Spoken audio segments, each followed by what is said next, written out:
بەوار ئومیدوارم لە هەر کوێهان ساق و سەلامەت بن. ئێمە لە دیبەیتەکەی پێشووتران نەویدە ئەومانەدا کە بە سوورەتێکی کۆنکرێت و ورتر بۆ ئەوەی کە ڕەفع شوبەهات بێت و بۆ کەسانێک کە حوسەڵەیان نەبوو بە وردی دیبەیتەکان ڕاپەڕین گوێ بدەن، ئێمە تەوزیح بدەین کە مەتنە ئینقلابی و مەتنە کوردایەتی ڕاپەڕین بە چه سوورەتێک دەرهات و ئێمە کوێمان تەعقیب کرد کە بە ئەگراگەین لە دیبێتەکەی پێشووترۆ ئێمە نەهیبێکماندا دیسانەوە وەکو ئەوەی کە تۆ وەکو معمارێک بدەی لە بینایەکی کۆنی نابود بی هەڕۆژێنی و ئیستە گەرەکتوێ بەردی بنەمای دابنی بنچینەکەی دابنی و بیوەیتە سەرۆ وەسا ئەوەی کە تۆ دەست شکیاوێ ئەو سالای خۆمان جۆڵا بوو ئەوسا کەسێک هەبوو کە شکیاگی پێشەی ئەگرتۆ چ بۆ ئینسان و چ بۆ حەیوانات دەسێ لار ئەگیریاوە ئەیشکاند، یعنی بێ سڕی بێ هۆشی دەسەکەی ئەشکاندۆ وە سەر لە نوێ ئەیگرتۆ لەبەرەوەی دەسەکە ڕێک و پێک بکات. ئێمە چون تەنیا جەریانە ئینقلابیە حاڵە حازرین لە ناوە تەواوە دنیا کە لەسەر حەقیقەت و لەسەر ڕزگاری وەڕەحایی ئینسان وێسیاگین مەجبورین تەکە تەمامە مؤسسات تاریخە سیستەماتیکە 300 ساڵە ڕابردوو بوێسین حەچیەک تحتە ناوی سەواد و دانشە بیشکێنین تا ئەوەی کە بگەین بەمەی کە ئینسانێک کە حاڵی خراوە، ئینسانێک کە بێدەسەڵات کریاگە، ئینسانێک کە زاهرەن لە جەبری مطلقە و اختیاری نەماگە و دەرمۆردە ژیانی لە کوێ ژیانی چۆن ژیانی چۆن هەڵس و کەوتکردنی دەسەڵاتێکی نییە و بێدەسەڵاتە بۆ وای لێ هاتکە چۆن ئێشێ مبارزە بکە و بە چه سوورەتێک ئێشێ مبارزە بکە. ئێمە بە عنوانە کورد لەگەڵ کیا تەرەفین و بۆ ئیدعا ئەکەین کە ئێمە لە دنیای ئمڕوا لەگەڵە مەقولەیەکا تەرەفین بە ناوی مەقولەی کۆیلەبوون و بەردەگیە. ئەم مەقولە دیگەریەکی هەست، دیگەریە بەردەگی ئینسان ڕەها و ئینسان ئازادە. ئێمە بەم ئینسانە ڕەها و بەم ئینسانە ئازادە ئێژین ئینسانە کوردی. ئینسانە کوردی مەحسوڵە تەمەدونە هەزاران ساڵەیە بەشەرە لە پێگەیە تەمەدون لە سەرزەمینە مقدسە کوردەوارە کە توانەیەسی ئیلهام و سەرزەمین و ئیلهام گرتنە لە سەرزەمین و تەعەلقە ئینسانە کوردی بە سەرزەمین کوردیەت بخولقێنێ لە بازەی زەمانێکی تاریخیە کە ئەمە بەرەبەرە لە سوورەتە تەعالیم و ئیلهام گرتن لە خاک تەبدیل بوو بە هەنێن نەریت و نیشتە جێ لە ناوە ناخوداگاه و ئەنکەنچەزە ئینسانە کوردیە لە سەر و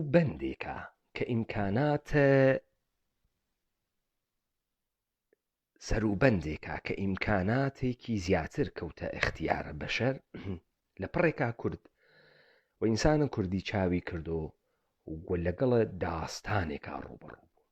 بەشێکی فرە لە سەرزەمینە ئێمە و بەشێکی فرە لە زەخیرەیە ئینسانیە ئێمە لە خۆی سڕایەوە. فەرامۆش بوو، خۆی فەرامۆش کرد و لەگرا لە پڕێکە تۆ شاهید بووی کە بە ئیدەیەک وتیان کورد و ئەم ئیدە لە نێوانە سنوورە 4 وڵاتە بە ناوی نیشن ستەیت، 4 وڵات نیشن ستەیتە بە ناوە ئێران، سووریە، عێراق و تورکیە بە ناوی قەومی ئیتنیکیە کورد مایەوە. ئەگەر ئەمە گوزارشێکە کە ئێمە تەماشای ئەکەین ئەو جار تۆ تەماشا ئەکەی سوعالێکی گەورە بۆ تۆ دروست ئەوێت. هەر لەم بەشە قەومی ئیتنیکیە تۆ شاهدی ئیدەیە ئینسان بێ ئەوەی مەتنێکی ئینقلابیان لەدەساوێ بێ ئەوەی نوشتەیەکی گەورەیان لەدەساوێ حازرن گەورەترین حماسە و قارەمانیتی بکەن کە ئێمە لە دیبەیت های جۆرا و جۆرا تەساویرە ئەمانمانە مەترەح کرد مەسەڵەن تەساویرە ئینسانە کوردیەک یەک نەفەر کە لە بەرامبەرە سوڵتەیە ڕزاخانی و کۆرپەرێشنە جوولەکەی ئانوسیە ئێرانیە پەهلەویە ئەوێسێ یەک نەفەر یا ئەوەی کە یەک نەفەر لە فڵانە منتەقە لە وارامچێ لە مەڕەخێڵ لە بۆزێ لە تەرگاران چوزانم لە چیاکانە مەهاباد لە منتەقەیە چەمشارە سنە چوزانم لە چلچەمە یەک نەفەر لە بەرامبەرە ئەرتەشە ئێرانیە ئەوێسێ یەک نەفەر و ئەمە ئەوێت و جێگەی سوئال کامە عنسر باعث ئەوێت کە یەک نەفەر لە بەرامبەرە سپایەکە بوێسێ چی باعث ئەوێ تەعەلقی بە خاک تەعەلقی بە سەرزەمین و کوردیەت باعث ئەوێ کوردیەتێک کە ئەم ئینسانە ناتوانێ بە زوان گزارشی بکات کوردیەتێک کە ئەم ئینسانە بەشێکی فرەی زندگی ئەکا لە تەعەلقێکە بە سەرزەمینی هەسی ئەم سوعالە وەختی تەرحەوێ تۆ بەم جوابە ئەگەی بەم خروجی ئەگەی تۆ ناتوانی وەسفە ئەم حماسە وەسفە ئەم گەورەیە لە هیچێکی ترا بوێنی تۆ تماشاکەن وەختی ئادرسەکان ئشتبا ئەچێ مەسەڵەن ئەحمەدی خانی و مەموزین ئەحمەدی خانی تراژێدی نییە مەموزینە ئەحمەدە خانی هۆنینەوەیە شاعرانەیە عشقە ئینتزاعیە پڕپێچ و خەمە نێوانە دوو ئینسانە تۆژۆکەی کە بە چ مەراحلێکە ئەچێ و بە چه دەورانهایێکە ئەگات و سەمەرەیە ئەم عشقە ئینتزاعیە ئەگا بەچی ئەمە تراژێدی نییە لذا سەوادە غەڵەت خوێندنەوەی غەڵەت لە ئینسانە کوردیە دروست ئەکا خۆ ئەگەر ئێمە تا ئەگرا تەعقیبە ڕاپەڕێمان کردوێت ئەو جار بە نەتیجەیەک ئەگەین کێشەی دنیای ئەمڕۆ ئەنچێ کە ئێمە پێی ئێژین نظامە سوڵتەیە جیهانی چییە؟ ئەم نظامە سوڵتەیە جیهانیە بە لە دەستگرتن تێکنۆلۆژی چۆن توانی گێسی سیستەمە خۆی بەسەر دنیا و کورەی زەمینە حاکم بکە و کێشەیە ئینسانە ئیمڕۆ لە تەقابڵە تەکە سیستەمە چییە؟ ئەنچێ کە تۆ ئیمڕۆ و ڕۆژانە ڕابردوو لە ئیاڵەتە متحدەیە ئەمریکا لە پشت پەردەیە ئێعترازات مردم بەر عەلەیهە کوشتنە جۆرج فلۆید دیت کە خروجیەکەی ئەوە بوو لە شارە مینەسۆتا خەڵک داوایان کرد کە سیستەمە پۆلیس منحل بکرێ تۆ کە گوزار ئەەکەی بە دەورانە مۆدێڕنیتە لەگەڵە مەقولەیەکا ڕوبەڕوویت لەگەڵە ئینزباتا ڕوبەڕوویت کە ئێمە ئەمانە بەحس کرد لە مانیفێستەکەی مارکسۆ دەستمان پێکرد مارکس لە مانیفێستە کۆمونیستا وتی مۆدێڕنیزم و مۆدێڕنیتە گەورەترین دەورانە مۆدێڕنیتە گەورەترین دەورانە تاریخە بەشەرە کە ئینسان توانی ئینسانەکان لە جەنگەڵەکانەوە لە شاخەکانەوە لە ئەشکەوتەکانەوە بێرێتیانە دەرۆ و خڕیان بکاتۆ لە ناو شارەکانە مۆبالایزکردن یعنی بەسیجکردن بە کۆمەڵکردن ملیۆن ئینسان و بە حرەکەت دەراوردنیان ملیۆنها ئینسان و ئەمە ستایشێکە کە کارڵ مارکس لە دەورانە مۆدێڕنیتە ئەیکا ئەمە بەرەبەرە تۆ وارد بازنەیەک ئەکات تەجەموع ئینسان لە ناوە مەراکزێکی تەجەموعی بە شێوەیە ئەنبوو مێگەل وە توودە لە یەکسانسازیە ئینسانەکانە بەچی؟ بە کۆنتڕۆڵ، ئینزیبات، ئینقیاد، قانون وە بە دەستگاهای موازی کە ئینسان لە ڕواڵەتە ئینسانیە خۆی بۆش و بەتاڵ ئەکاتەوە. مەسەلەن تۆ لە مواجهەتەکە دەستگاهم مارکسیزمە وە سەرمایەداریە هەمان داستان تەعقیبەکەی تۆ تەکە ئینزیباتە پادگانی ڕوبەڕوویت، نەزمێک کە لە ناوە شارهایەکە دای ئەنێن. مارکسیزم و کۆمۆنیزمیش هەمان کار ئەکا، ئەمە مارکسیزم و کۆمۆنیزم لەسرە عەداڵەتە ئیجتیماعی ئەوێسێت. عەداڵەتە ئیجتیماعیش وەکو ئازادی وەکو هەر شتێکی تر مەفهوم و چمکێکی ئینتزاعیە. ئەمە هەدەفم مارکسیزم چ بوو؟ هەدەفم مارکسیزم لە بینبردنێ مقاومەتهای بەشێکی عەزیم لە جامعەیە بەشەری بوو کە هەی بوو، کە مقاومەتی ئەکرد، کە لە بەرامبەرە ئینقیادە زیاترا گاردی بوو.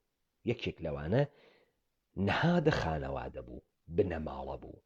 یەکێک لەوانە پێگای ئەدیان و قودرەتە ئەدیان بوو.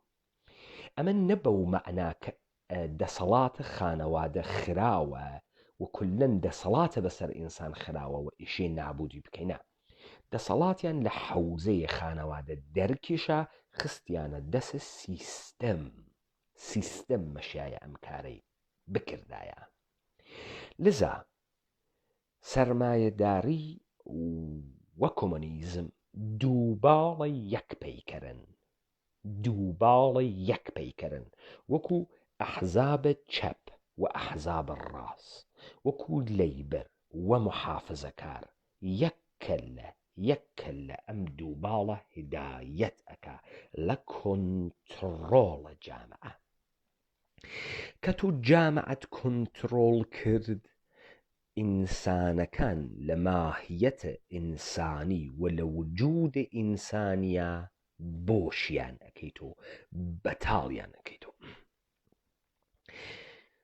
تەماشاکەن ئەوەی کە مەسەڵەن کابرا حەملە ئەکاتە بنەماڵە لە لای ئێمە لەم کوردەوارە، مەسەڵەن ئێژێ بنەماڵەی پیا و سالار.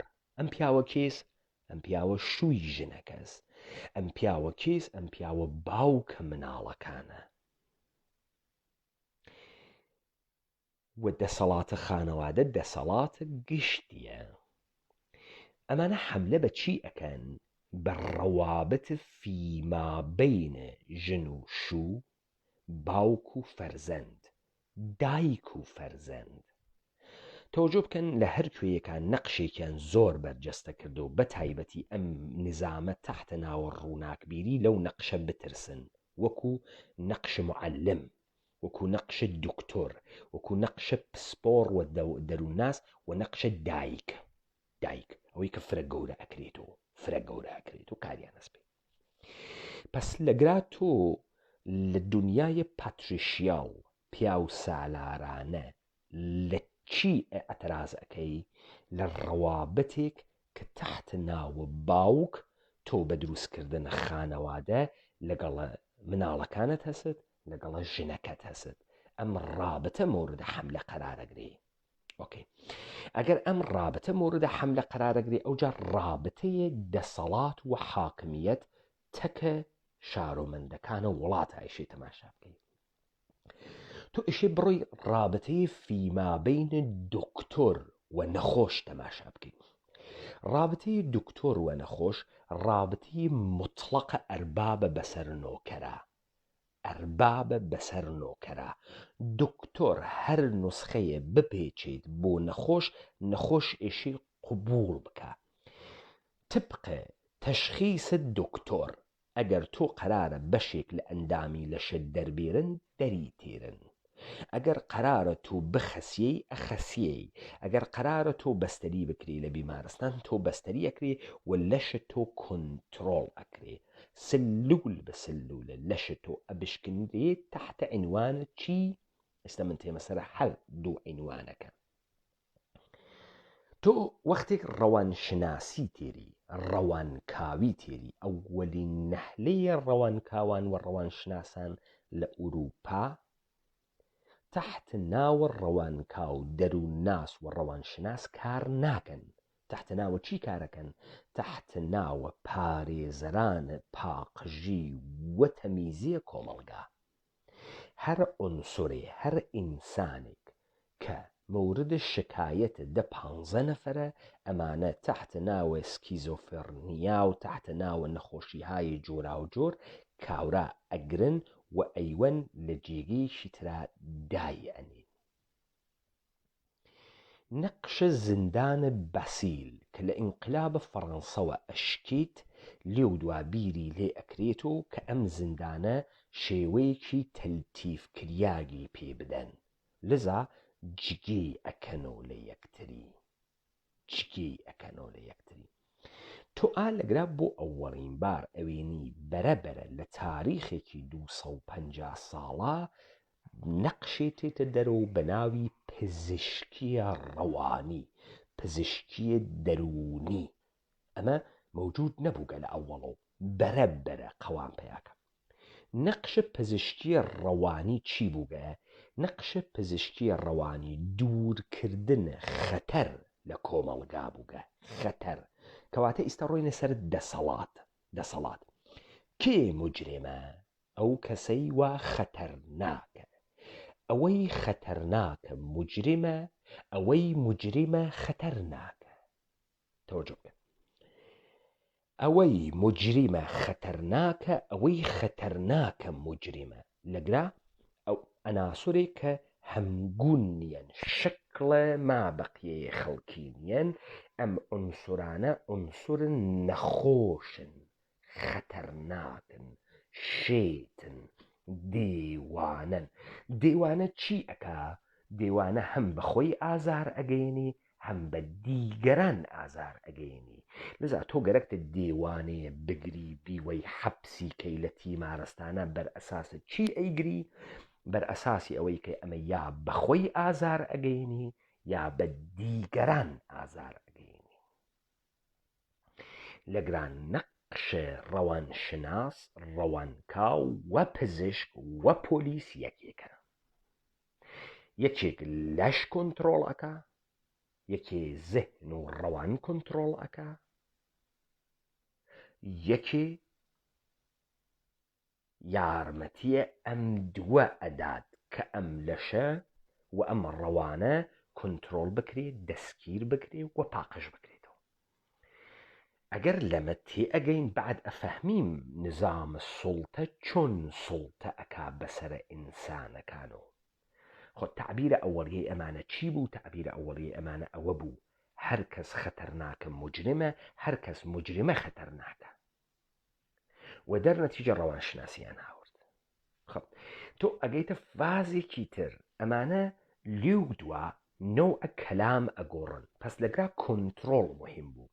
هەر عنسورێک کە مقاومەت ئەکا لە بەرامبەر قودرەت و ئیقتدار و دەسەڵاتت تۆ بەرچەسپێکی لێ ئەدەی ئێژێم ئینسانە خەتەرناکە و ئەم ئینسانە ئەگری وە بێ ئەوەی جامعە قینی بێت، بێ ئەوەی مردمی تر قینی بێن، بەڵکو مردم خۆیان حەز ئەکەن تۆ ئەم عنسورە بگری وە لە بەینی بووی. وەکو چۆن؟ وەکو ئەوەی کە مەسڵەن ئیمڕۆ ئیدێ لە سلێمانی هەڵەگەڕێتەوە ئێژێ دەراویشی قادریەی کەس نەزان بگرن ئەم بۆگەنانە کۆڕۆنایان هاورد، بیانگرن. تۆجۆکەی ئەمە تۆ لەم کۆنتڕۆڵکردنە ئەوێنیت جامعە یەواش یەواش تەوەسوتە نظامە سوڵتە ڕەوابەتە کۆنتڕۆڵی دانێ، کۆنتڕۆڵ زیاتر ئەکا، تۆ ئەگرن. و تۆ ئالەگرا ئەوێنی ئیتر لەگرا زیندان بە تەنیایی کار ناکە، بیمارستانیش زیندانە. تیمارستانیش زندانە، خودە حەوزەی شار زندانە، ئوردوگاهە، خودە حەوزەیە دەوڵەت میلەتێ کە گزارشی لە دایکبوون و گزارشی وەفات ڕێکۆرد ئەکا و هەڵی ئەگرێ زندانە. لەم زندانە مراقبەت هەست لە تۆ و دائیمەن فۆکوس کریاگەسە سەر تۆ جۆرێ هەڵس و کەوتکەی کە ئەمانە گەرەکیانە. تۆ بێجگە لەوەی کە ئەوان هەڵس و کەوتەکەن هەڵس و کەوت بکەی، تۆ کێشەت دروست کردگە، تۆ خەریکی نەزم ئەشێوێنیت. ئەم نەزمە کە کێی داینیاگە کە ئەوان دایانیاگە. ئەوان کێن؟ ئەوان حاکمانن، حاکمان ئیدەیە حاکمن بەسەر ئەم جامعە. لەذا تۆ وەختی تعقیبە تاریخی ئەەکەی ئەفەهمیت کە ڕەوابتە ئەرباب نۆکەری لەبەی نەچووگە شکڵی گۆڕیاگە. تۆ ئیمڕۆ ئەدەی لە نەقشە باوک ئەیشکێنی لەبەر ئەوەی مقاومەتە مەجموعەیە ئینسانی تەحتە ناو خانەوادە بشکێنی کە ئەم خانەوادە بێدفاعوێ، مقاومەت نەکە، لە بەرامبەر چیانێکە؟ لە بەرامبەر سوڵتەیە حاکمیەتە مقاومەت نەکە. بەڵام تۆ ئەوێنی کەس لە بەرامبەر ڕابطەیە ئەرباب و ڕەعیەتیە دکتۆر و نەخۆش، ڕەوانکا و نەخۆش ئێعتراز ناکە. ڕەوابط کاملن بەر ئەساسە ئیقتدار تێت، لە منزەرە قودرەت و تێت و هەر کارێک مەیلیان بوێ ئەیکەن. بەرەبەرە تۆ ئەوێنی حەوزەیە قانون تا ڕەوابطە پێچیدەیە ئینسانەکان من جوملە ڕەوابطە جنسی ئەڕواتە بەرەو. مثلا ئەگاتە مەقولەیە تەجاوز جنسی. سوالە گەورە دروسەوێ.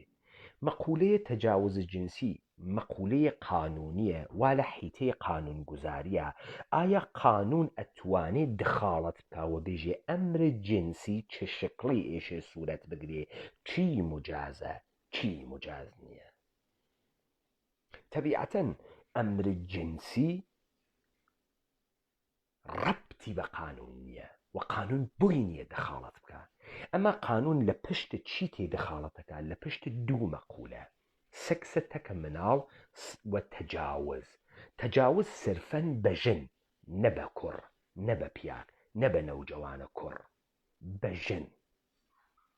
بعد سوال ئەەکەی ئێژی باشە تو ئەمە ئەەکەیتە جۆرم، ئەم جۆرمە ئەچێتە بازنەی تند و تیژی یا ئەچێتە بازنەی شتێکی گەورەتر؟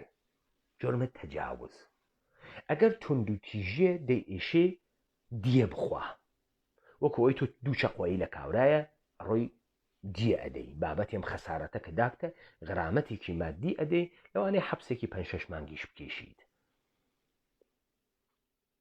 ئەمانە ئێژن نە تەجاوز شتێکی تر زیاترە. تەجاوز لذەتە جنسیەکە کە تۆ ئەوەی سوال دروسەوێ.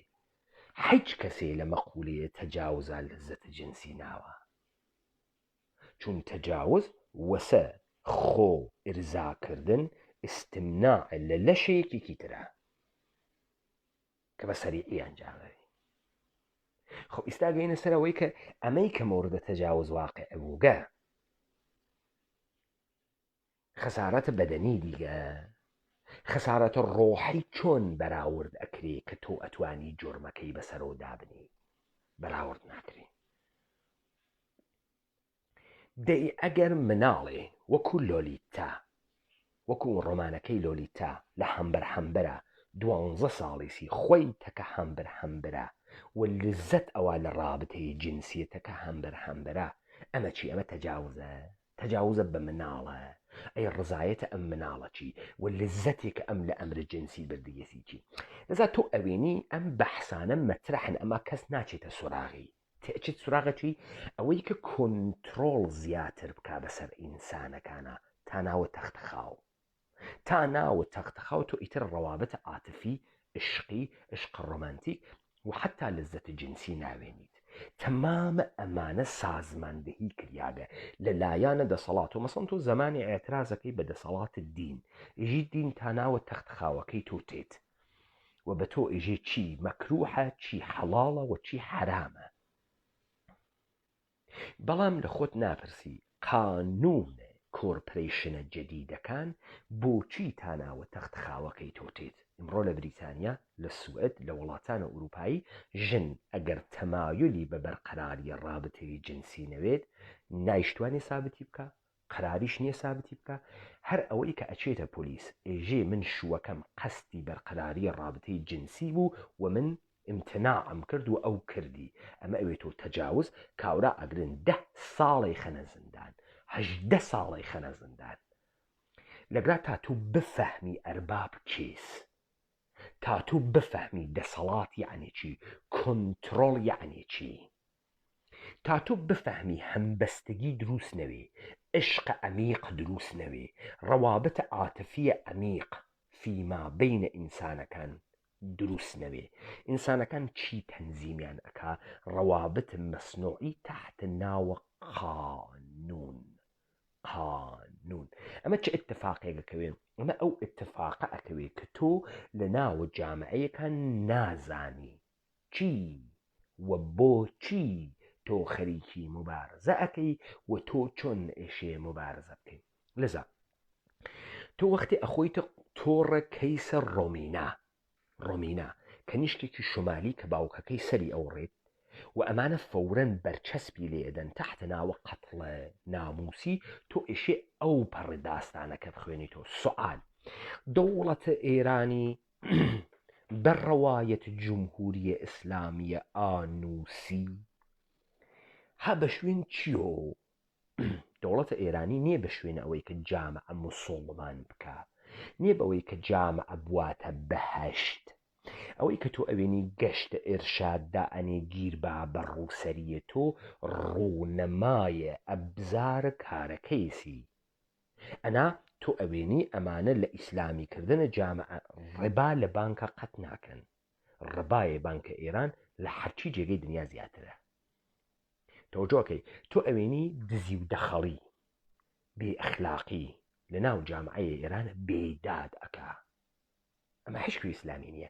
دەی بۆ ئەمانە گیر ئەدەن بە ڕووسەری و بە لیباس ئەبەرکردن لەبەر خاتری ئەوەی ئەمانە بە دەستاویزە ئیسلام هاتگن سوارە تۆ بووبن کە ئیسلام لە بین بووەن، کە نەریتە کۆنە ئیسلامی لە بین بووەن و تۆ گارد بگری حساسیەتت بوێ. ئیستا لە ماجرای ڕۆمینا چه اتفاقێکەکەوێ؟ بەهەشت بەرین بۆ حکوومەت و بۆ سیستەم ئەمەسە کە مردم بێن داوات لێ بکەن، داوا بکەن لە تۆ کە تۆ سوارە ملە ئەم مردمە بوویت. چۆن سوارە ملە ئەم مردمە ئەویت؟ تحت ناو قانون تەسویبەکەی. بەهانەیە تەسویب ئەم قانونە چییە؟ تۆ ئیدەیە بە ناوی زەنانی مبارز دروست ئەەکەی، زەنانی مبارز ئەکەونە بەرەو ژنە مبارز ئەکەوێتە بەرەو ئیژێ سیرکەن. ڕۆمینا باوکی کوشتوویەتی. ئیستا دەوڵەت ئێشێ بێت قانون لە مەجلیسا دابنێت، هیچ باوکێ بۆی نییە کلت درێژ بکا بە مناڵەکەی بێژێت تۆ ئەگەر ئەم کارێ کرد یاشی ئێدامیکە یاشی حەبسە ئەبەدیکەی. ئەمە چی ئەکا ئەمەلەن؟ ئەمە خەریکە چی ئەکا ئەمەلەن؟ ئەمە خەریکە ئیقتدار و ئۆتۆریتەیە باوکێ لە ناوە خانەوادە کە مناڵێکی هەست و وەزیفەیە ئینسانیەسی ئەم مناڵە بە ژیان ئاشنا بکات، بە ئۆتۆریتە ئەخلاقیاتی پێ بدات تا ئەم مناڵە پەروەردە بێ و بتوانێت لە ئایندە لە ناوە کۆمەلگا ڕۆڵی بێ، نەقشی بێ و گەورە بێتەوە. ئەم باوکە وەختی لە دەسەڵاتی ئەخەی چه اتفاقێکەکەوێ؟ مناڵێکەم ئاغاییکە فقط خەرجی ئەدا وەلێ نیرو بۆ حاکمیت تۆلی دەکا. لذا ئەم مناڵە عنسرە حاکمیەتە. پس ئەمانە چۆن تێن تۆ بێدەسەڵات ئەکەن؟ بەخواستە تۆ ئەچی داوا ئەەکەی قانون تەسویب بکە و داوا ئەەکەی لە دەوڵەتە ئێرانی تۆ قانونەکە زیاتر ڕۆبووەرە ناوە دەروونە مردم، بڕۆ ناو تەختەخاوەکانیان، بڕۆ ناوە ڕەوابتە دایک و فەرزەنی، باوک و فەرزەنی، بڕۆ ناوە ڕەوابتە قەومی، بڕۆ دخاڵەت بکە لە حەوزەیە زیستیە ئینسانەکان و لە مالکیەتە ئینسانەکان بەسەر کۆمەلگای خۆیان و پێیان بێژە تۆ تۆ ژینگە ناپارێزی، ئەمە ژینگەی میلیە و تۆ بۆت نییە لەگرا دەستێوەردانکەی، ماڵ دروستکەی، ژیانکەی، بەرهەم بێنی. ئەمانە لە ژێرە ناوە ژینگە پارێزی ئەکەن. تماشاکەن حتا ئەمانە لە دەسەڵاتە هونەرمەندتر ئەبوون، حتا دەسەڵاتەکە ڕۆ ئەچێتە خوارەوە، ڕوومەتە قێزەونە دەسەڵات ئەشارنەوە. مثالتان بۆ لێدەم، هەر لەم کۆرپۆرێشنە جوولەکەی ئانووسی ئێرانیە تا دەهەیە 1970 تا 1990 کتێو مەمنوع بوو، بڕێ کتێو مەمنوع بوون. مەسەڵەن تۆیان بە جزوەیەکی خەرمەگەس بگرتایە، بە کتێوە ماهیسیای کوچولویە سەمەدە بە ڕەنگی بگرتایە، سەهلە چ بڕسێ بە کاپیتالە مارکس، تویان هەڵە کێشا، ئەشکەنجەتیان نەکرد. سانسۆر وە سەرکوب لە یەک ڕاستا بوو. بۆیە تۆ لە ئەوایل ئینقلابە 57 ئینقلابە ئەمریکاییە 57 لە دەهەیە 60 من خۆم شاهدە کتێو سوزان بووم، کتێویانە سووتاند خەڵکی، کتێوی مەمنوعەیە کە سەروبەندی 57 چاپ کریا بوو، گشتی سووزیە. بەڵام ئیستە دەوڵەتە ئێرانی چی ئەکا؟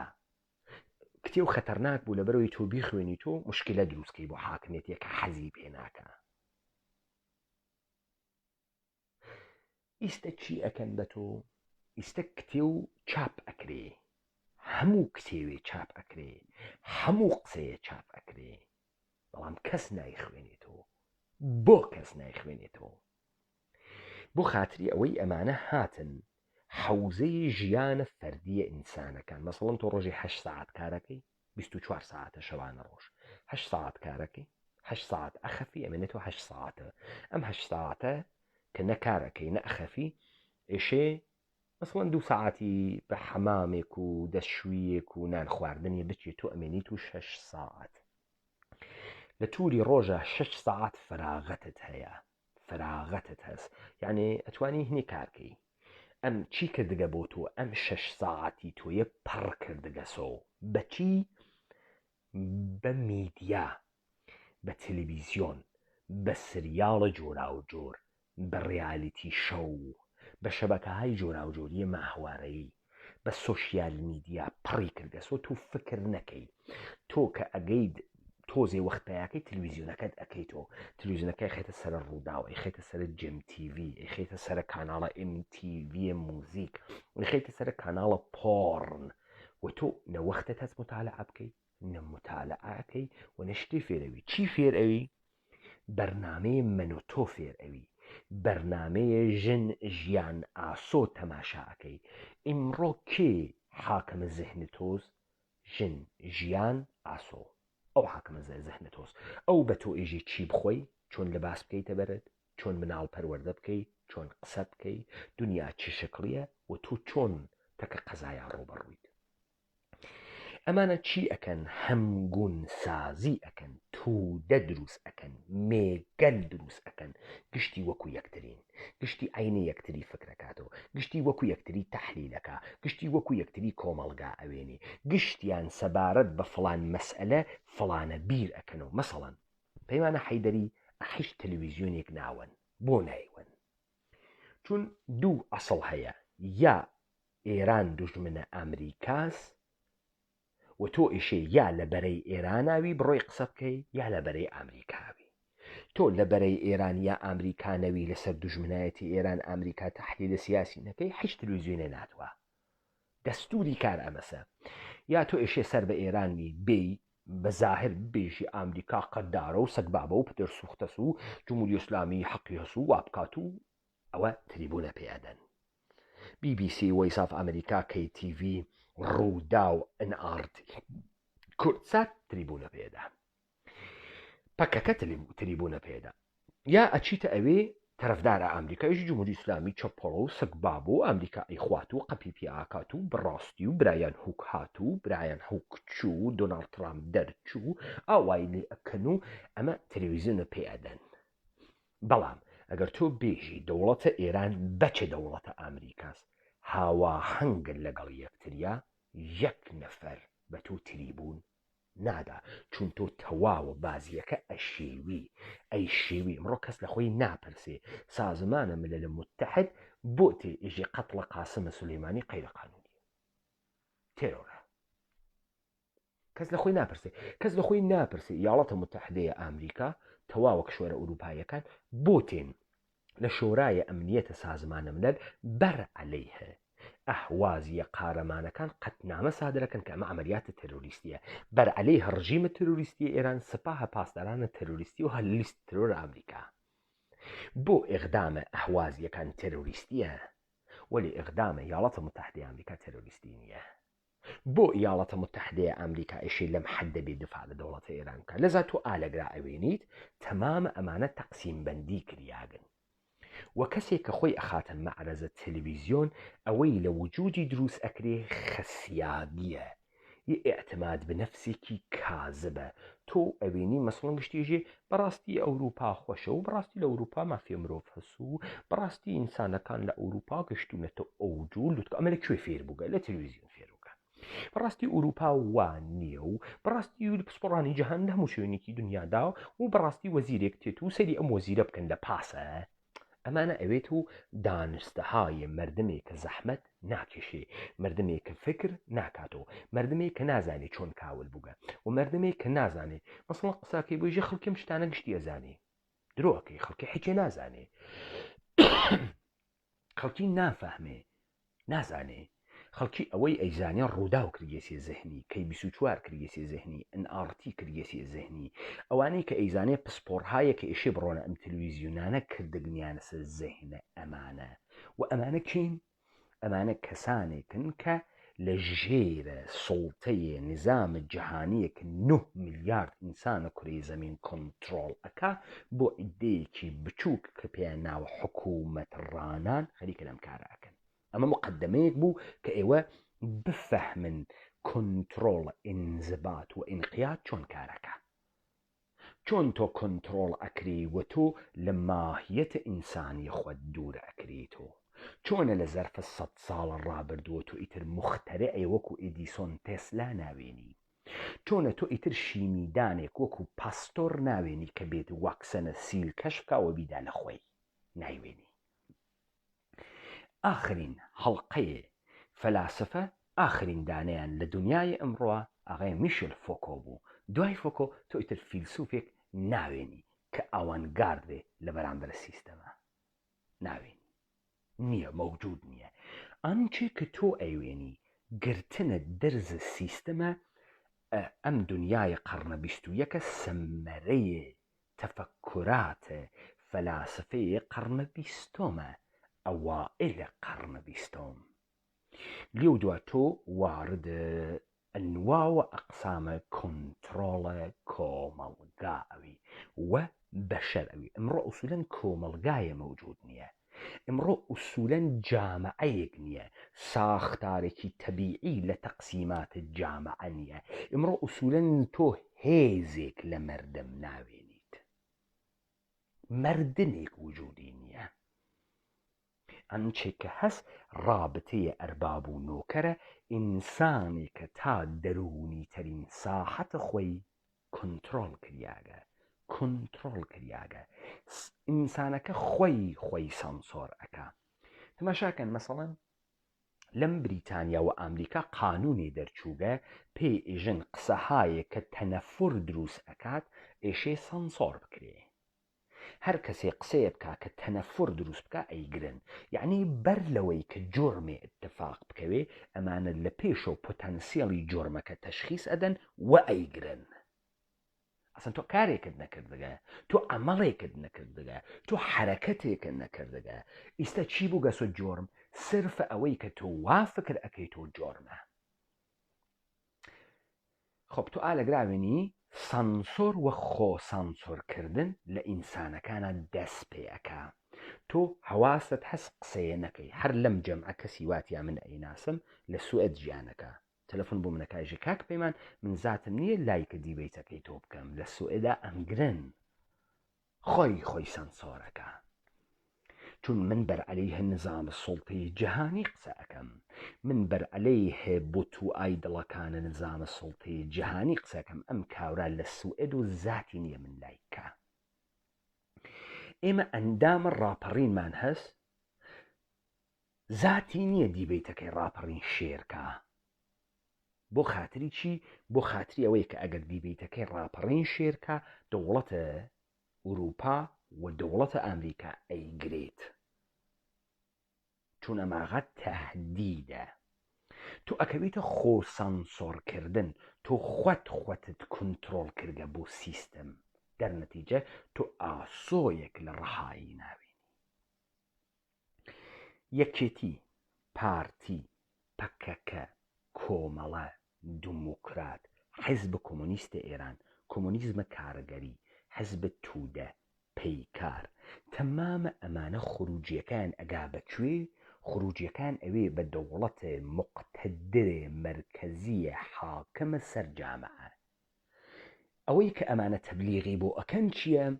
نظامێ دموکراتیکە سکولارە قانونی لەسەر دەوڵەتە پۆلیسی. ئەمە چی ئەکا؟ ئەمە قشر حاکم بە جامعە حاکم ئەکا و بخاتری ئەمەی بە جامعە حاکمیکە ئەشێ ما بەقیەی ئەفرادی جامعە بکەیتە کۆیلەی سیستەم. ئەم ئینسانە مقاومەتی نەمێنێ، ئەم ئینسانە تعریفێکی لە مقاومەت نەوێت. لذا لە پشت تەوەهۆمە دموکراسی ئەم ئینسانە فویتێکن. دەی تۆ چی ئمڕۆ وای پێت کردەگە؟ چی؟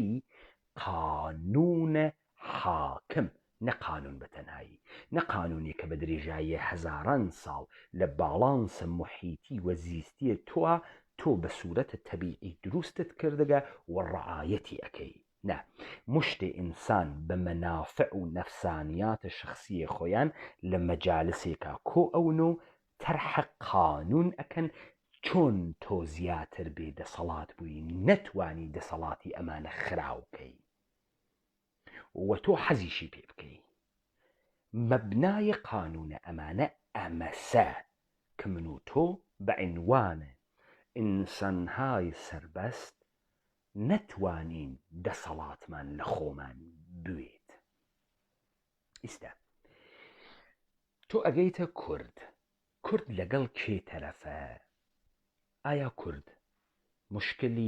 مشکل حقوقیە؟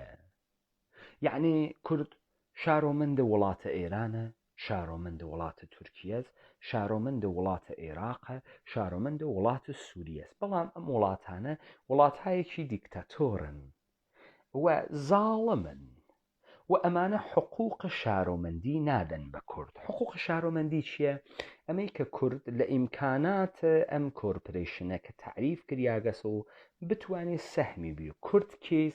کورد عیبارەتەن لە نەمایەندگانە یەک عدە حیزب کە بە سوورەتە قانونی قبول بکرێن و ئەمانە بێن داوای دەنگ لە خەڵکە کرماشان بکەن کە ئەمانە بچنە پارلەمانە ئێرانە سکولار دموکراتیکە ئاغامش دەبا پاڵ بەنەوە کە حقوقم مردم. حقوقم مردم چییە؟ وەزایفە دەوڵەت چییە؟ واژن وەزایفە دەوڵەت ئەمەسە کە خەدەمات بداتە مردم، تعریفی بکاتەوە کە جامعە ئێشێ بەرەو کوێ بچێت.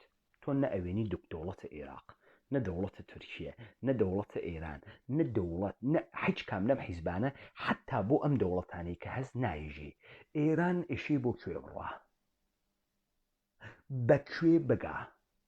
تۆ مەسەڵەن ناگەهان ژاپۆنە ئیسلامی ئەبیسی لە دەوڵەت کۆرپۆرێشنە ئێرانی جوولەکەی ئانووسی. ئێمە گەرەکمانە بووین لە ژاپۆنی ئیسلامی. دەی تۆ نە پێگەی سەنعەت ئەوێنی، نە کرێکارە حرفەی ئەوێنی، تۆ نە ئەرتباتاتە جیهانی و بازرگانی ئەوێنی، تۆ نە بنەماوە کاراکتەرە سەنعەتی بوونە جامعەکەوێنی. خب تۆ ئەوێنی هیچ کام لەمانە هیچ بەرنامە و ئوفقێکیان نییە. حتا بۆ ئەم کۆنترۆڵە کە ئینسان ئەکاتە کۆیلە ئەمانە لە ڕووبەری شۆ زەحمەت بەخۆیان نادەن، چواردانە بەرنامە و تەرح بێرن، ناو کاریشە ناکەن. خب دوژمنە کورد کێس، ئوسوولەن کورد کێس چی ئێمەی فێر کرد بە ئەمەژن کورد ولی ئەم کوردە یعنی شەروال لە پێکردن. ئێمە کێشەمانە مەسە کە مافمان نییە. مافێ ڕەوایە ئێمە چییە؟ مافێ ڕەوایە ئێمە ئەوەسە کە پزیشکیمان بوێ خەدەماتێک کە دەوڵەت ئەیدا. پزیشکی چی ئەکا؟ پزیشکی ئێمە کۆنتترۆڵەکە. بۆ کوێیکا؟ بۆ دەوڵەت. پزیشکی لە بریتانیا ئیستازانی DNA من چەندێکە، نەخۆشیەکانە من چین، کامە نەخۆشینم هەست، بە کراوندا بنەماڵەیە من چێ، لەکوێ ئەم دنیاتەکان بخۆم بە DNA دەرەمەکە من کێم. حیتەیە حەوزەیە خصوصیە کە من ئێشتەیە کەس نەمناسێ. بۆچی ئێشی خەڵک بزانێ من چکارم؟ بۆچی ئێشی خەڵک بزانێ من چ نەخۆشیە کە مەستا بێتە نقطە زەعف لە هەر کوێکە ئەوێنی دانێک دەوانەی من دیابەتم بێتەوە بە زۆر مەسەڵەن شەکەر بە من تەزریقکەی من بکوژی. مەسەلەن تۆ بۆچی ئێشێ بزانی من دیابەتم هەست؟ تۆ بۆچی ئێشێ ئەمانە ڕێکۆردکەین؟ لەزا تۆوێنی سەیتەرە ئەکەن بەسەر تۆوە، قەشەنگ سەیتەرە دەکەن، تۆ ناتوانانی دەرچی لەم سەیتەرە، تۆ ناتوانانی دەرچی تەحتە ناوە ئەوەی کە تۆ سەیفتیت هەست، ئەمنیەتت هەست، تۆ پارێزیاگی چیت پارێزیاگە؟ خەلاقیەتت، وجودە ئینسانیت چیت پارێزریاگە؟ تۆ هەموو وجودت حەسار کێشریاگە. ئیستا تۆ بە عنوانە کورد تەکە چیا تەرەفی؟ تەکە چیا تەرەفی؟ کێ دوژمنتە؟ ناسیۆنالیزمە ئێرانی. ناسیۆنالیزمە ئێرانی ئێژێ چی؟ ناسیۆنالیزمە ئێرانی ئێژێ ئەم کۆرپۆریشنە جوولەکە ئانووسیەی کە ئەیوێنی کۆرپۆریشنە جوولەکەی ئانووسی نییە. ئەی چییە؟ ئەمە دەوڵەتە ملیە. دەوڵەتە ملیە کێس؟ دەوڵەتە ملیە ملەتێکە بە ناو ملەتە ئێران. کۆڵەکەی ملەتە ئێران کێس؟ کۆڵەکەی ملەتە ئێران فارسیەتە، ئێرانیەتە. خب ئەمە چه شکلی بووگە؟ ئەمە بە سوورەتە تاریخی لە دڵە ئیمپراتوریەتێکی متداومە متەمەدنە ئێرانی و هاتکەسە دەر کە ئاغازەکەی بە ئیمپراتوریەتە هێخامنشیە. بەر لە هێخامنشیەکان مادەکان بووگن. هێخامنشیەکان کێن؟ کوورشە. ئەووەڵین مەسیحە جوولەکە کوورشی ناوە. ئەووەڵین مەسیحە جوولەکە کوورشی ناوە. دووەمین مەسیحە جوولەکە ئیسای ناوە. ئیسا ڕۆم ئەخوا، ئەمێکی مەسیحەکە خاوەرمیانە ئەخوا.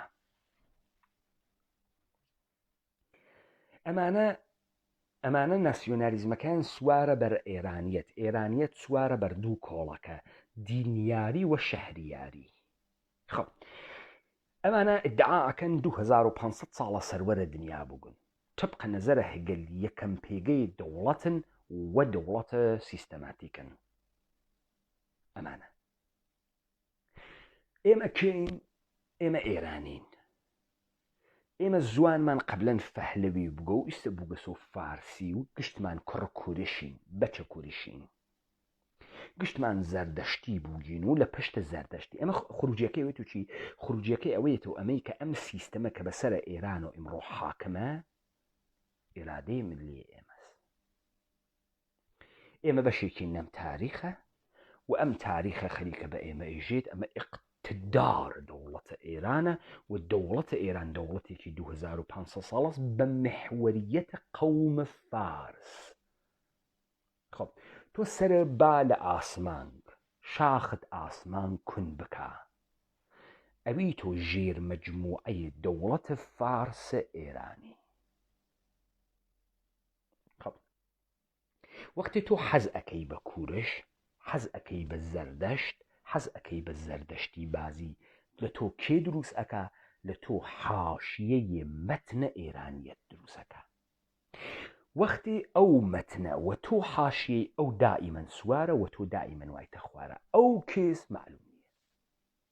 کامەسە ملەتە فارس معلوم نییە. وا لەکوێ معلوم نییە. زوانە فارسی کێ دروستی کردە معلومە. فارس کێس؟ ڕاپەڕیندەری خست. فارس جوولەکەس، ئانووسی. ئەم زوانە چییە؟ زوانە جوولەکەکانە. زوانە ئێمەیان گرتگە، دەستکاریان کردگە، ناویان نیاگە فارسی. ئەمە زوانە یەدیشە جوولەکەس. ئەم حکوومەتە کێ دروستی کردگە؟ نظام سڵتەی جیهانی و جوولەکە. بۆ دروستیان کردگە؟ بۆ خاتری ئەوەی کە من و تۆی کورد لە سیستانەوە حتا ئەستەمبوڵ، حتا دەمشق کنترۆڵکەن لە وجودە ئینسانی بمان خەسێنن بمان کەنە کۆیلە تحت ناو شارۆمەند ئەم کۆرپۆریشنانە. کێ حاکمە دائیمەن بەسەر ئێمە؟ ئەوان حاکمن و ئێمە بە هیچ کوێ ناگەین و حتا ئەڕۆین هاڕیاکتر بێدەسەڵاتتر هاڕیاکتر و بێدەسەڵاتتر. لەم بێدەسەڵاتی و هاڕیاگیە چی تێتە دەرەوە؟ مەسەڵەن تۆ ئەوێنی لە کوردەوارە ئێمە ئیمڕۆ بە ملیۆن ئینسان بێکارە، یعنی دەرامەدی نییە، یعنی نانی نییە بخوا، ئەحساسەکە ئیزافەس، ئەحساسەکە نوخاڵەس، ئەحساسەکە بێدەسەڵاتە لەم سەرزەمینە، هیچێکنی ئەو نییە، هیچ تعلقێکی بەم سەرزەمینە نییە، ناتوانێت نانی تیا بخوا، ناتوانێت ئەو ئینسانە حەزی پێکاتەکیا بنە ماڵە دروستکە، ناتوانێت مناڵەکەی خۆی بەپێی دڵە خۆی گەورەیکە، ناتوانێت. و ئەمە حتا ئەڕوا زیاتر و زیاتر و زیاتر و زیاتر ئەوێ. تۆ تەکە ناسیۆنالیزمە تورکی ڕوبەڕووی، ناسیۆنالیزمە تورکی ئیدعا ئەکا ئەمانە بونیانگوزارانە بەشەرن، لە کێوەکانە ئاڵتایە چین هاتگن حتا ئوروپا چووگن، ڕەهبەرە گەورەکەیان ئەتیلاس و ڕۆمی داوە عەرزاوە ڕۆمیشکاند. کێ ئەم تئۆریزەیە کردە؟ خاجە ڕەشیدالدین فەزڵوڵڵا. ئەمانە کوڕە چەنگیزن، ئەمانە هەر لە دایک کەوتبنە خوار ئیمپراتۆر کەوتبنە خوار. کێ ئەم تاریخەی بۆ ئەمانە نووساگە؟ خاجە ڕەشیدالدین فەزڵوڵڵا. خاجە ڕەشیدالدین فەزڵوڵڵا کێس؟ جوولە کەس، وەزیرە کێس؟ ئیلخانیانە. ئەمە کی ئیژیتی؟ ئەمە مەجموع التەواریخ ئیژیتی. مەجموع التەواریخ چییە؟ یەک کتێوێکە گزارش لە 700 ساڵە پێشەکە و ئێمە ئەمە قبوڵەکەین. ئیستا خروجیەکەی بووگە بە چی؟ بووگە بە دەوڵەتە تورکێک کە حاکمە بەسەرە بەشێکی فرە لەم کوردەوارە ئێمە ئیدعایتی و هەرچی ڕۆژە لەشکەرەکێشی و تورک تێرێت و ئەتام تورکە و بابام تورکە و تورکچە و تورک پڕ مهمە و تورک فرە مهمە و تورک فرە زەلە. کەسی نازانێ ئەم تۆخمە زۆڵەزا لەکوێ هاتکە. خەڵ تۆ تەکە تورکیە چۆن دەرەکەوی؟ بە دۆمۆکراسی، بە برایەتی گەلان، کاورا ساختاری وا لە دەسا، مؤسساتی وا لە دەسا، سەرزەمینی گرتگە، ئامۆژ پەروەرشی وا لە دەسا، پزیشکی و بێداشتی وا لە دەسا، ڕەوانشناسی وا لە دەسا، ئەبزاری وا لە دەسا، میدیای وا لە دەسا، چیرۆکی دروست کردگە، داستانی دروست کردگە، قەهرەمانی دروست کردگە، حەماسەی دروست کردگە، ڕۆمانسی دروست کردگە بە فیلم. تۆ چۆن ڕۆیتە گژە ئەمە بە کڵاشینکۆف ڕۆیتە گژی؟ چۆن چاریەکەی؟ بە دموکراسی؟ وڵای ئێمە گشتمە ئینسانین و تو دموکرات نییە، چطور حەقی منە نمیدی؟ بۆ حەق من نادەی؟ بۆ مافی من چما مافی من نادەی؟ لێ نایدا بۆ چێشی بیدا نایدا چێکی. ئەم تەوەهمە ڕۆژ و ڕۆژ تۆ ئەخەسێنێ، تۆ نافەهمی ئەم سەرزەمینە هەنە تۆ بووکە، تۆ نافەهمی ناگەهان تۆ بە یەک چت پێیەوەی. تۆ چۆن ئێشێ بەی لەم کاورا وا لە تارانە فکرەکە کوڕە کوورەشە کەبیرە و تێتە مەریوان و ئەڕواتە لڕستان و ئەڕواتە ئەهواز و وەکو ئاوی خواردن تەجاوزەکاوە ژنەکان، تەجاوزەکاوە ئینسانەکان. چۆن لە بەرامبەری ئەوە وێسی؟ چۆن لە بەرامبەری کاورایەک وا لە ئەنکارا کەوت کە سەرڕێ، لە دنیزلی کەوت کە سەرڕێ، ئەمڕۆ قاچ ئەخاتە ناوە هەولێر، چۆن ئەوێسی؟ بە چه سوورەتێ؟ بە دموکراسی، بە دموکراسی، بە قەوانین نظامە سوڵتەیە کە هاتکە تۆ لە دەسەڵات بخە و هەرچی بەشەرە لە کورەی زەمین لە دەسەڵاتی خستەگە؟ نە. بەچی ئەتوانی بەری پێ بگری؟ بە ڕووکردن جەعلیاتە ئەمە، بە ڕووکردن ئەمەی کە تۆ بۆ گەورەی ئێمە نەهاتکی، تۆ بۆ بەختەوەری نەهاتکی، تۆ بۆ سەعادەت نەهاتکی، تۆ هاتکی مێگەل دروستکەی، تۆ هاتکی کۆیلە دروستکەی، تۆ هاتکی منە ئینسان لە بیرکردنەوە، لە خەلاقیەت، لە ئازادبوون و لە کوردبوونە بتوێنی تۆ پاچی بکەی. بە کەڵک نایە، شتە قێزەونێکە، تفیکە، تۆ بۆ نۆکەر. ڕابطەیە شێخ و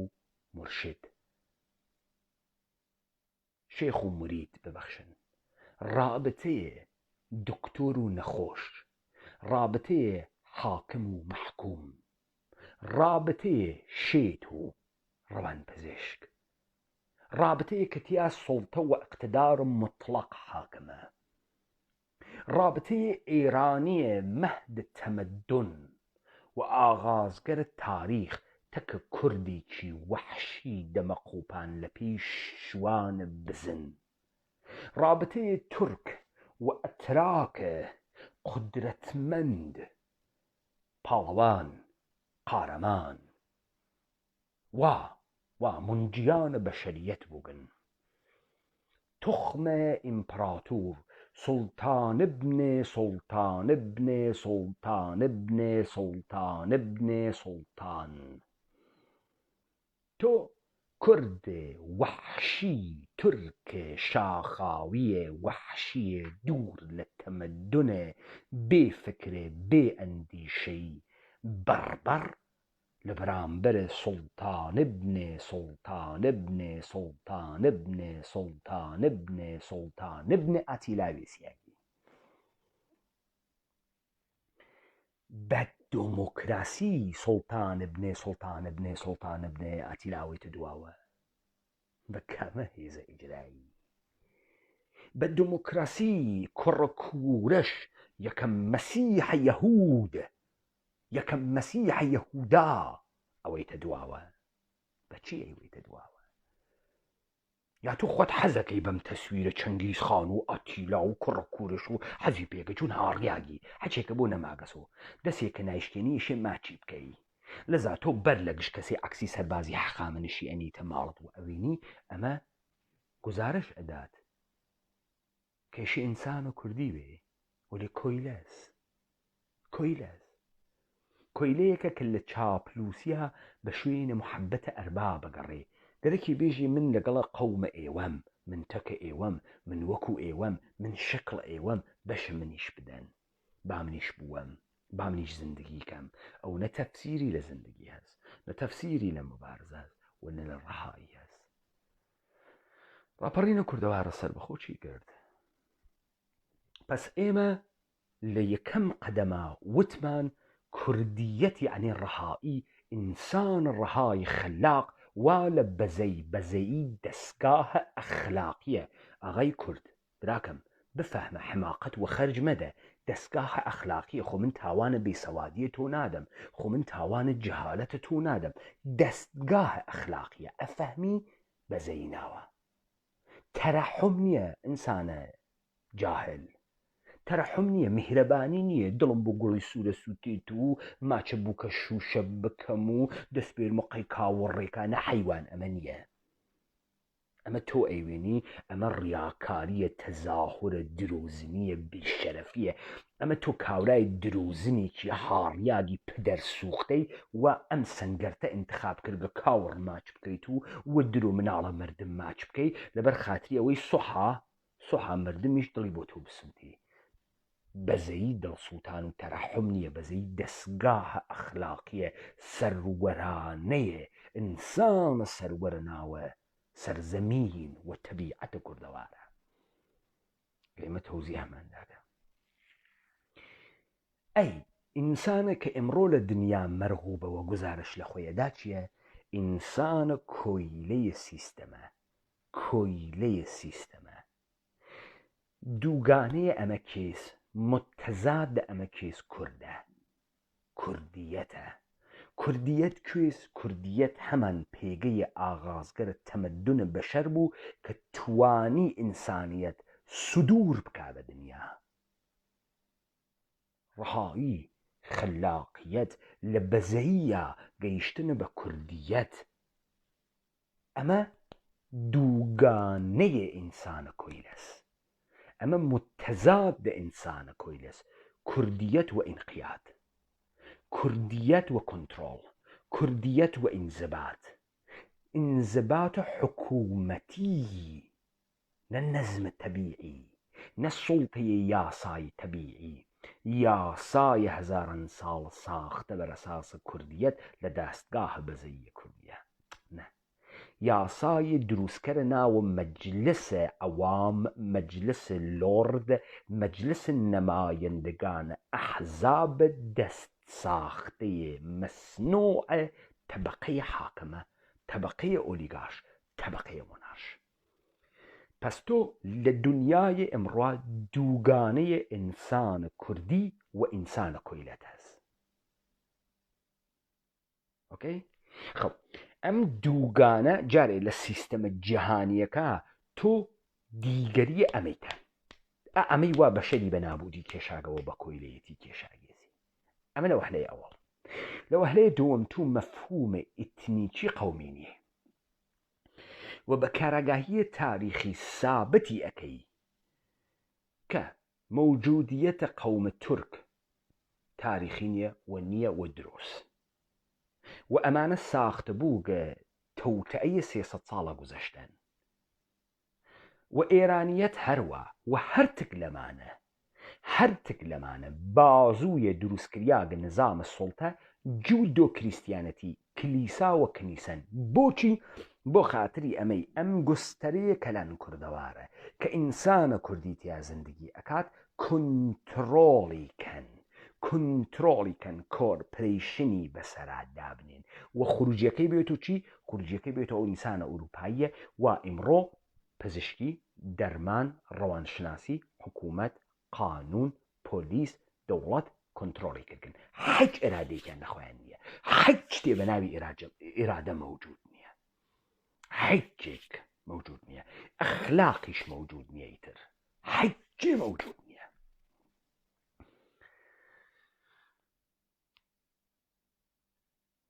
تۆ چۆن تەکە دانەیەک ئەسفەهانی، تارانی، سنەیی، کرماشانی، سلێمانەی وا خۆی بە ئێرانی ئەزانێ و هاتگە ئازادی بکوژێ، خەلاقیەت بکوژێ، ڕەهایی بکوژێ، ئینسان بکوژێ، چۆن دەرەکەوی؟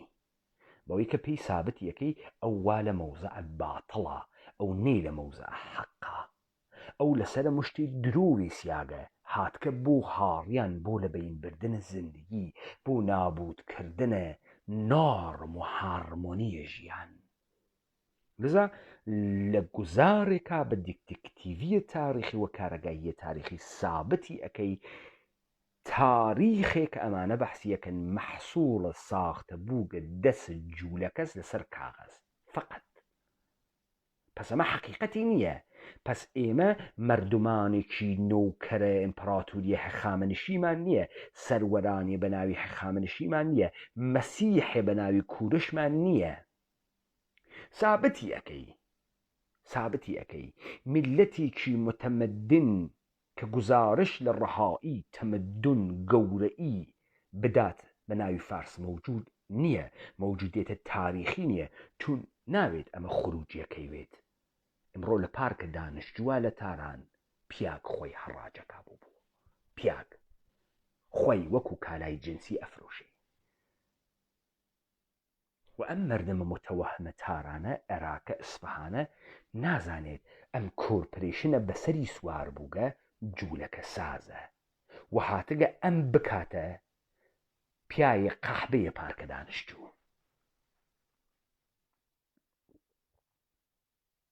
تۆجۆکەن بیکاتە لەش فرۆشە مالێزی، بیکاتە مەواد کێش و مەواد فرۆش دنیا.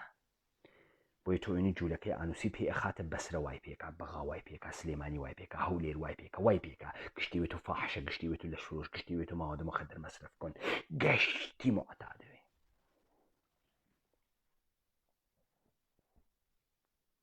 خۆ بتەکە تورکیە تا چۆن دەرەکەوی کاکە گیان؟ تۆ ڕیشەی تاریخی نییە، تۆ لەکوێ هاتگی؟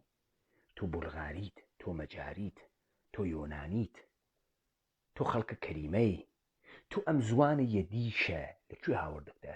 کامە گزارشە تاریخی لە تۆکە؟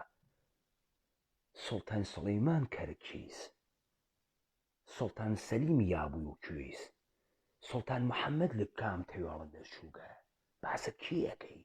تۆ کێ بێبووتە؟ تۆ لەکوێ هاتگیتە دەرەوە؟ تۆ لەکوێ هاتگیتە دەرەوە؟ یەک دانە شەواهدە مادی لەم عەزەمەتە تۆ مەوجود نییە. تۆ مەدفوعە مەدفوعە پێغەمبەر ئیسلام و دانیاگە لە موزەکان ئەستانبوڵ کڵاو بەردار ڕیشە پێغەمبەر دانیاگە پەدەر سوختە لە بەرەوەی سابتی بکەی تۆ میراسە تاج و تەختە محەممەد بووی محەممەدێک کە تاج و تەختی نەوگە وەێ ناتوانانی سابتی بکەیت چوار ئەسڵحەت بووگە ئەم ئیمپراتوریەت بووگە درۆزن تۆ کێ دروستی کردە تۆ جوولەکە دروستی کردە تۆ جوولەکەی خەزەریت چۆن ئێرانیەکان جوولەکەی سامیە ئانووسین تو جوولەکەی خەزەریت بۆ هاتکی تاگرا یە زوانێکی یە دیشە هاورگە کردکتە هۆڤیەت داکتەسە ئۆدەیەک ئۆهدە ئەحمەقێکە معلوم نییە کوڕەکەین معلوم نییە مەجارن بولغارن یۆنانین کوردن معلوم نییە کێن زوانێکیان گرکە بوو کەسە هۆڤیەتیان منافع ئیمڕۆ گریداگنە یەکتری حتە بەقی حاکمن نانەخۆن و حەزی پێکن بە تڕەهات و تەوەهماتێک ئاسیان پس ئەوەی کە وەزیفەی ئێمەس بە عنوانە کورد لەگەڵە کۆرپۆریشنە ئێرانی تورکی عێراقی و سووری دەرکەوین ڕساڵەتە تاریخی و تەبیعیە ئینسان بوون و کورد بوونە ئەمە جدا لە تەبیعەت و جەهانە لە بەرامبەرە فەسادە بەشەر زیادەت خاها شەڕە ئێمە شەڕە دایکە تەبیعەتە شەڕە فەلسەفە و هارمۆنیە ئەم زندگیەسە کوردیەتە لەگەڵە ئینقیاد و ئینزباتە تەبەقەیە حاکمە کە هاتگن زندگی و ژیان نابودکەن پاوانی لێبن لە سیاه چاڵی کەن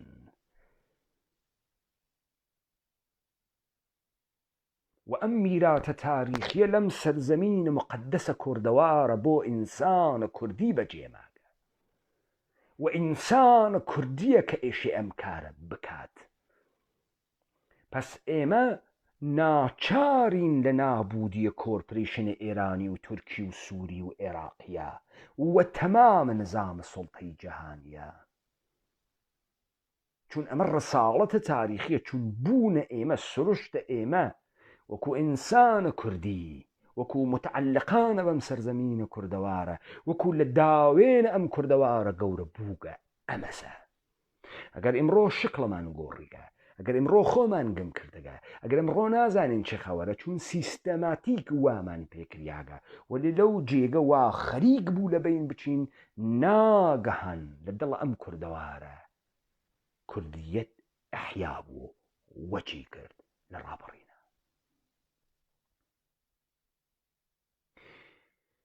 پس وەختی تۆ گەرەکتە لە بەرامبەر لەشکرە جاهلان و بەردەگانە بوێسیت ئیشی بڕۆی ئەو چیرۆکە ئەمانە لە ژێریا مەسخ کریاگن ئاها چۆن مار ئەنوارڕێتە ناوی چاوی باڵندەکە هیبنوتیزمەکە مەسخیەکە ناتوانێ بفڕێ حتا قەپی پیاکای خوا ئەم چیرۆکە ئێرانیەت و تورکیەت و داستانە لیبرالیزم و کۆمونیزم و ئەم داستانانە وا ئینسانیان مەسخ کردەوەی قەپی پیاکەن حەپەلوشیەکە مارەکە قەپی پیاکە حەپەلوشیەکە ڕاپەڕین تەمامە بنیادەم چیرۆکانی هەڵتەکاند و هەڵیەتەکێنێ و ئیدامەی ئەدام شۆڕشە زا شۆڕشە ڕاپەڕینە کوردەوارە سەربەخۆ ئاخرین شۆڕشە ئینسانە ئاخرین شۆڕشە بەرخاستە لە دایکە تەبیعەتە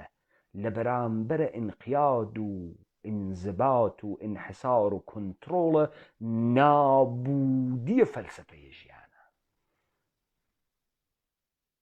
و ئێمە تەبیعەت تەولیدمانی کردەکە و ئەو جەهانەی کە ئێمە لێی هاتگینە دەرەوە هاوردگمانی بۆ ئەم کارە ئەوە سە داستانێک کە